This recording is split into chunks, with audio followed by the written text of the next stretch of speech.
नमस्कार मित्रांनो, आजच्या आपल्या गोष्टीचं नाव आहे संस्कार.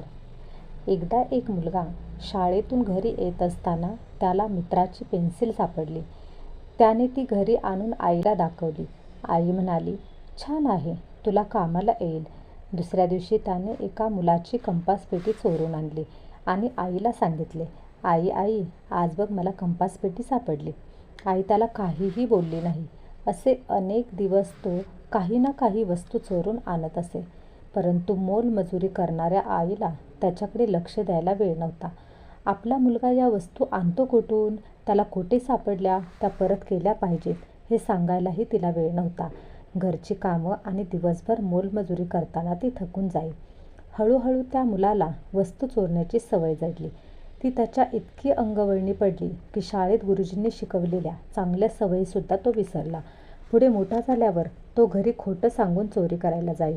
आपण चांगल्या ठिकाणी नोकरी करत असून पगारही भरपूर मिळतो असे तो सर्वांना सांगे. त्याची विचारपूस कोणी करत नसे. आपला मुलगा खरंच चांगली कमाई करतो असे त्याच्या आईलाही वाटे. पुढे एके दिवशी मोठी चोरी करताना त्याच्या हातून रखवालदाराचा खून झाला. पुराव्यावरून त्याला पकडून नेले. न्यायालयात खटला चालला. त्याला दोषी ठरवून न्यायाधीशाने फाशीची शिक्षा सुनावली. फाशी जाण्यापूर्वी त्याला विचारले, तुझी शेवटची इच्छा सांग. त्यावर तो म्हणाला, मला माझ्या आईच्या कानात एक गोष्ट सांगायची आहे. आईजवळ जाऊन त्याने आईच्या कानाचा जोरदार चावा घेतला. न्यायाधीशाने विचारले, असे क्रूर कृत्य तू का केलेस? तुला फाशीची शिक्षा झाल्याने ती माऊली आधीच खचून गेली आहे. चोर म्हणाला, साहेब, आज माझ्या या परिस्थितीला माझी आईच सर्वस्वी जबाबदार आहे. सुरुवातीला मी लहान सहान वस्तू चोरून आणत होतो, खोटं बोलत होतो, पण माझ्या आईने मला कधी विचारणा केली नाही, शिक्षा केली नाही. त्यावेळी जर तिने माझे दटावले असते, मला ओरडली असती, मला मारले असते, तर आज मला शिक्षा भोगावी लागली नसती. न्यायाधीशाने त्याचे म्हणणे शांतपणे ऐकून घेतले. त्याची आई धाय मोकलून रडत म्हणाली, खरं आहे साहेब, माझंच चुकलं. माझ्या बाळाऐवजी मलाच फाशीची शिक्षा द्या. न्यायाधीश चोराला म्हणाले, तू लहान असताना भलेही तुला आईने संस्कार घडवले नाहीत, पण शाळेत रोज परिपाठाच्या तासाला चांगल्या सवयी, सुविचार, बोधकथा सांगितल्या जातात ना, मग त्यांचे अनुसरण तू का केले नाहीस? अरे, ज्याला आईवडील नसतात त्या मुलाने संस्कार कुठून शिकायचे? ते सारे चोऱ्या करतात का? वाईट मार्गाला जातात का? नाही ना.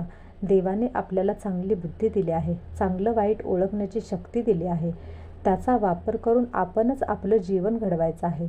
आपल्यावर चुकीचं खापर दुसऱ्यानं फोडणं कितपत योग्य आहे, किंवा दुसऱ्यानं आपल्यावरती खापर फोडणं हे योग्य आहे का? किंवा आपल्या चुकीचं खापर आपण दुसऱ्याच्या माथी मारतो, हे तरी योग्य आहे का? कोणाचंच कोणाला काहीही आवडणार नाही. कोणत्या आईला वाटतं की आपला मुलगा चोर दरोडेकर व्हावा?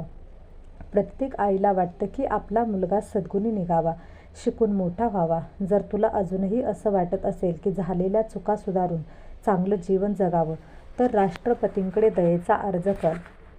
नंतर पुढे त्याने राष्ट्रपतींकडे दयेचा अर्ज केला. पुढे राष्ट्रपतींनी त्याच्या वयाचा आणि हमीचा विचार करून त्याची शिक्षा सौम्य केली. तात्पर्य, बालपणी जडलेल्या सवयी ह्या भविष्यात मनुष्याला घडवीत असतात. म्हणून चांगल्या सवयी, चांगले मित्र, चांगली पुस्तके, चांगले विचार यांचा अंगीकार करावा. दुसरी गोष्ट अशी की चुका झाल्या तरी परमात्मा चरणी जो नतमस्तक होतो, परमात्म्याला क्षमा मागतो आणि क्षमा याचना न मागता सत्याच्या, न्यायाच्या, सन्मार्गाच्या वाटेवर चालणे हेही तेवढंच आवश्यक आहे. नुसतं क्षमा मागून चालणार नाही. म्हणून म्हटलेलंही आहे की आपले भविष्य हे आपल्याच हाती आहे.